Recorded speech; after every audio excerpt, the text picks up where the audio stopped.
Imagine this for a second. A movie studio thinks your film is so small, so weird, they almost dump it on late-night TV. The director is a young guy no one trusts with money.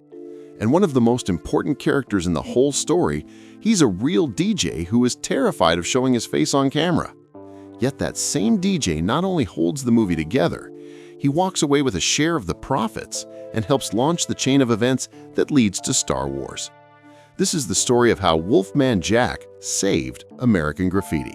The Wolfman is everywhere. If the Wolfman was here, he'd say, get your ass in gear. To get why this matters so much, you have to start on warm summer nights in the early 1960s in a flat little farm town called Modesto, California. Just before graduation, Lucas was driving his little Fiat Bianchina near Modesto. Another car hit him as he turned, and his tiny car flipped several times and slammed into a tree. His seatbelt snapped and he was thrown clear. That's the only reason he survived. His lungs were badly damaged and he spent weeks in the hospital. After that, the dream of being a race car driver was basically over. But that crash also pushed him toward his backup obsession: movies.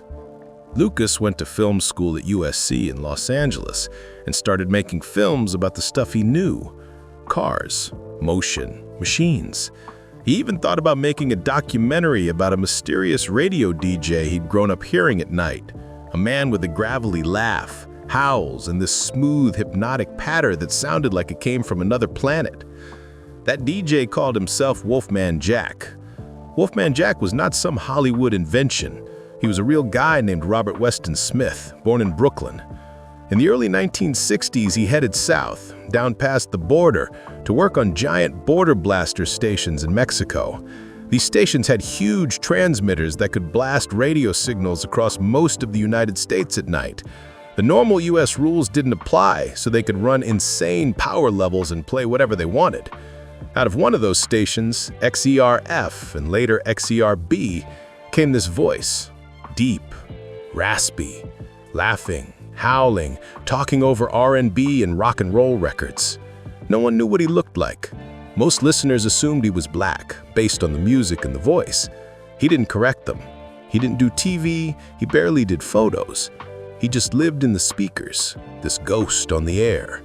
At his peak, Wolfman Jack's shows were heard on hundreds of stations, then eventually thousands across the US and abroad. His tapes were syndicated everywhere, even years later. For kids in California in the early 60s, driving around in beat-up Chevys and Fords, he was like a friend riding along in the back seat, but also kind of a legend. You'd twist the dial, the static would break, and suddenly there he was, laughing at your boring hometown from somewhere you could only imagine. George Lucas was one of those kids.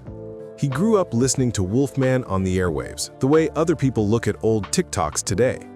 It didn't just give him music, it gave him a feeling. That feeling is what he later tried to bottle in American Graffiti. By the early 1970s, Lucas had already made one feature film, 1138. It was dark, cold, and very arty. Critics kind of liked it, but audiences didn't. The movie lost money, and the studio wasn't thrilled. So Francis Ford Coppola, who was a mentor and friend, challenged him. Stop making weird little sci-fi experiments and try a movie regular people would want to see. Lucas went back to his teen years in Modesto. The cars, the strip, the cheap gas and warm nights. The girl in the next car you never quite managed to talk to. And in the background, the radio, with Wolfman Jack linking all of it together. It was all there in his head. He just needed a way to shape it. He teamed up with two friends, writers Gloria Katz and Willard Hayek. They came up with a story set in a single night in 1962. 4 guys, one last summer before college. That basic setup has been copied a million times since, but at the time it felt fresh. He based the characters on parts of his own life: the shy writer type, the street racer, the unlucky nerd, the guy who thinks he's outgrown his hometown but really hasn't. And threaded through their night, almost like a narrator, he planned to use the sound of a real DJ. At first, Lucas thought he might actually make that Wolfman documentary he'd once dreamed about. But as the script took shape, something better appeared. Instead of just a movie about Wolfman Jack, why not build a whole story world around the feeling of hearing him? There was one big problem. No one in Hollywood wanted to pay for any of this. Lucas took the script to several studios. One after another turned him down. A movie about kids driving in circles? No big stars? No car chases with explosions? And on top of that, he wanted to use real rock and roll songs instead of a normal orchestral score. That meant paying for rights to dozens of tracks. Music rights are not cheap, and he wanted more than 40 songs, everything from Buddy Holly to Chuck Berry. In the final budget, about 10% of the money went just to secure those songs. Universal Pictures finally agreed to finance it, but only if the budget stayed tiny, under $1 million. In the end, it came in around $750,000 to $770,000, depending on which count you use. For context, that's less money than a lot of modern TV episodes cost, and way less than the trailer budget on some superhero films. The studio didn't see it as some big event. It was a small gamble. Filming was rough. The story takes place almost entirely at night, on real streets with real cars. Lucas tried shooting in San Rafael, north of San Francisco, but after only a couple of nights, the local city council freaked out about the noise and the disruption and shut the production down. The crew had to move to another town, Petaluma, fast, just to keep the schedule alive. They were running low on time and money. They were using a widescreen format that made lighting even harder. Lucas ended up bringing in cinematographer Haskell Wexler as a visual consultant to help save the look of the movie. The cars themselves were characters. John Milner's yellow 32 Ford Coupe, Bob Falfa's black 55 Chevy, Steve's white Chevy Impala that he loans to Terry the Toad. The way these cars looked and sounded had to feel right, or the whole film would collapse. To get that vibe, the team used real hot rods with serious power. Think engines pushing a few hundred horsepower in bodies with almost no safety systems. No traction control, no ABS, no stability anything. On modern roads, those cars would feel like barely tamed animals. And remember, with those big V8s, you're getting maybe 10 or 12 miles per gallon while you cruise. But at 31 cents a gallon, a whole night of driving might cost you $3 or $4 in 1962 money, the price of a cheap fast food meal today. So on screen, when you see those long lines of chrome bumpers sliding under streetlights, that's not CGI. That's a bunch of old cars that someone actually had to keep running, refuel, and repair when they broke down in the middle of the night. The crew didn't have backup hero cars like a modern blockbuster. If a car refused to start, they lost shots. Reliability was a real concern, which is another reason the movie feels so grounded. You're watching machines that could really strand you on the side of the road. While the cars and the actors were out on the streets, something else was forming back in the editing room. When Lucas saw the first rough cut, it was a mess. All the pieces were there. The cruising, the romance, the fights, the drag race, but the story jumped around in a way that felt muddy. The first cut ran about 3.5 hours long. There was no way audiences would sit through that. Lucas needed a way to stitch the different storylines together into one smooth night. This is where Wolfman Jack starts to quietly save the film. Lucas brought in his friend Walter Murch to help with sound and structure. Murch made a simple but genius suggestion: use Wolfman Jack's radio show as the backbone of the entire movie. Instead of treating the songs and the DJ chatter as just background noise in each scene, they would run it like a live broadcast flowing all the way through the night. So as Kurt, Steve, John, and Terry drive around, flirt, fight, and race, the same radio show keeps playing in their cars, in the diner, on drive-in speakers. The soundtrack stops being a random playlist and becomes a character. Wolfman Jack becomes the invisible narrator. His voice glues the whole night together. Lucas loved the idea, but there was still a big catch. They needed the real Wolfman Jack. At that time, Wolfman Jack was famous on the air, but still kind of a mystery in person. He didn't rush to do movies. He didn't want his face everywhere. Part of his power was that listeners had no idea what he looked like. Some thought he was tall, some short, some pictured a skinny guy, some a huge guy. Most thought he was black. In reality, he was a white guy from New York with a goatee and a love of rhythm and blues. Francis Ford Coppola pushed Lucas to go after him anyway. Coppola knew that having the real Wolfman Jack would give the movie real weight. It would be like getting the actual voice of your childhood to speak inside the film. Lucas and his team reached out, and eventually Wolfman agreed to come on board, but on his own terms. He wasn't just going to stand in front of the camera and wink. He wanted to protect the myth a little. So they came up with a clever idea. For most of the movie, you only ever hear him. He's this disembodied presence on the radio. Then, near the end of the film, Kurt goes to the station to beg him to read a message on the air. Kurt meets a quiet guy in a sweaty little studio who insists he's just an engineer. That man is Wolfman Jack, playing a version of himself while pretending not to be himself. For the radio parts, Lucas and Coppola went through thousands of recordings of actual Wolfman Jack shows. Old tapes full of real phone calls with kids, real ads, real introductions to the songs. They used those calls directly in the movie and on the soundtrack album. When you hear a shy teenager call in, or Wolfman laughing while a caller stumbles over their words, that's not a script. Those are real people whose voices were recorded years before. Because the whole movie is built around how a teenager hears the world on a summer night, windy windows, engine noise, and that radio always playing. That authenticity is huge. It turns American Graffiti from a simple nostalgia piece into something that feels like a memory you can step into. But here's where it gets wild. Even after Lucas got Wolfman on board, solved the structure, and finished his cut, the studio still didn't believe in the movie. In January 1973, Universal tested American Graffiti at a theater in San Francisco. The crowd loved it. They laughed in the right spots, stayed engaged, and came out buzzing. But one very important man did not love it, Ned Tannen, a Universal executive. He thought the film was a mess, called it unreleasable, and wanted to re-edit it. There was even talk of chopping it down and sending it straight to television instead of giving it a big theatrical release.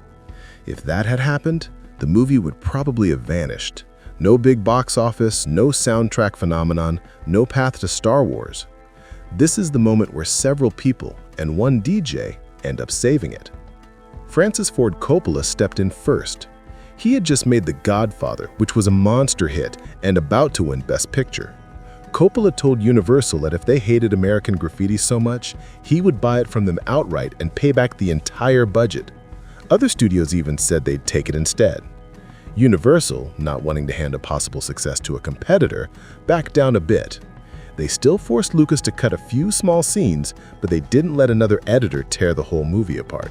Why does Wolfman matter here? Because by this point, the movie's identity was tied deeply to him.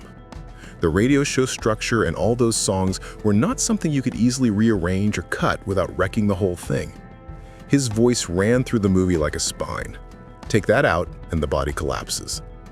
Universal might not have loved the film, but even they could see that the Wolfman angle was its hook. It made the marketing simple. A movie about one crazy night in the 60s, packed with hit songs and featuring the legendary Wolfman Jack. The film finally opened in August 1973, and the timing could not have been better. That very same month, Wolfman Jack took a big new job at WNBC in New York, one of the huge stations in the biggest media market in America. The station launched a massive ad campaign around him, with newspaper ads bragging that he would bury their rival DJ, Cousin Brucey.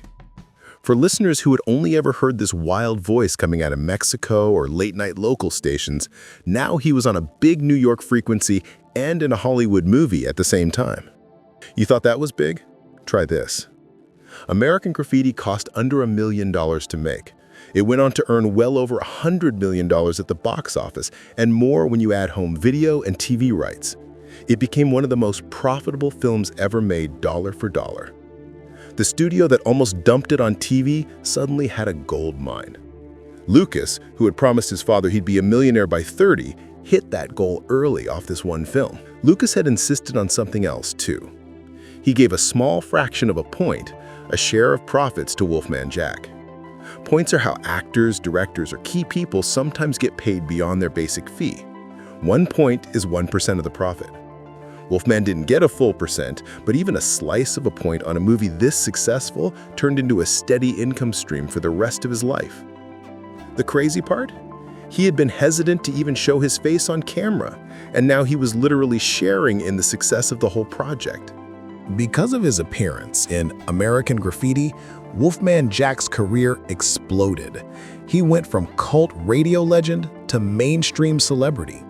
He started hosting the TV music show The Midnight Special and made guest appearances on sitcoms and variety shows. His syndicated radio shows spread across more and more markets. In later years, recordings of those old shows would air on hundreds of stations around the world. The movie had made him visible, but it also froze his voice in time, tied forever to that one perfect, nostalgic night. And here's the part that changes everything. American Graffiti didn't just make money. It changed what Hollywood thought was possible. It helped launch a full wave of 50s and early 60s nostalgia. Other movies, TV shows like Happy Days, even the way radio stations leaned into oldies formats. Studios suddenly realized you could make a film built mostly around feeling and music and still pack theaters. The soundtrack album, crammed with those 40-plus songs and Wolfman snippets, became a hit in its own right. For George Lucas, the success of American Graffiti did two huge things. First, it cleared the stain of THX 1138 and proved he could make something audiences loved. Second, it gave him money and leverage. He now had the clout to push his next weird idea, a throwback space fantasy that most studios thought sounded like a kid's toy commercial. He could also set up his own companies, Lucasfilm, new sound facilities, the special effects house that would become Industrial Light and Magic. All of that traces back to the profits of American Graffiti, which were boosted and held together by that constant stream of Wolfman Jack broadcasts. If you run the numbers, the scale of it is almost stupid. Depending on which exact figure you use, the studio spent under $1 million to make the movie and got well over $100 million back. That means every dollar they pushed into filming, music, and prints came back more than 100 times over. In simple terms, if someone had chipped in the cost of a decent used car back then, their share could have grown into the price of a house. That kind of return almost never happens in Hollywood, especially on a film with no big stars, no explosions, and no built-in brand. Over time, the film's reputation only grew. It won awards, got nominated for Best Picture, and was later added to the U.S. National Film Registry as culturally, historically, or aesthetically significant. It also became known as the movie that paid for Star Wars. Fans would trace the line: Modesto Nights, Border Blaster Radio, Wolfman Jack's Howl, monster box office, then a space opera about a farm kid on a desert planet hearing a different kind of call to adventure. Wolfman himself kept riding that wave. As the years went on, he kept doing radio, TV cameos, and live appearances. He turned up in the sequel, More American Graffiti, as a voice rather than a character on screen, still doing his DJ thing. Even after his death in the mid-1990s, recordings of his shows kept airing, remastered and syndicated, his voice still echoing out of speakers long after the neon lights of the original cruising strips went dark. By then, the world had changed. Gas no longer cost 31 cents. Your average sedan could get 30 or 40 miles per gallon on the highway. Cars had computers and airbags and crumple zones. Teenagers weren't hanging out on the main drag as much. They were at the mall, then later on the internet, and now on their phones. But if you put on American Graffiti, you could still feel what it was like to be in a big, heavy car that shook at idle, to have your whole world contained in a few blocked-off streets and one radio station. And floating above that world, always just out of frame, is Wolfman Jack. One DJ, one raspy laugh, one mysterious face hidden in a tiny radio booth. He didn't write the script, he didn't direct, he doesn't even show up for most of the movie. but his voice gave American Graffiti its skeleton, its heart, and its marketing hook. It helped beat a doubting studio, turn a tiny film into a giant hit, and give George Lucas the launch pad for everything that came next. In the end, that's how a real-life DJ, broadcasting into the night from somewhere across the border, saved a low-budget nostalgia movie and quietly changed the future of movies themselves.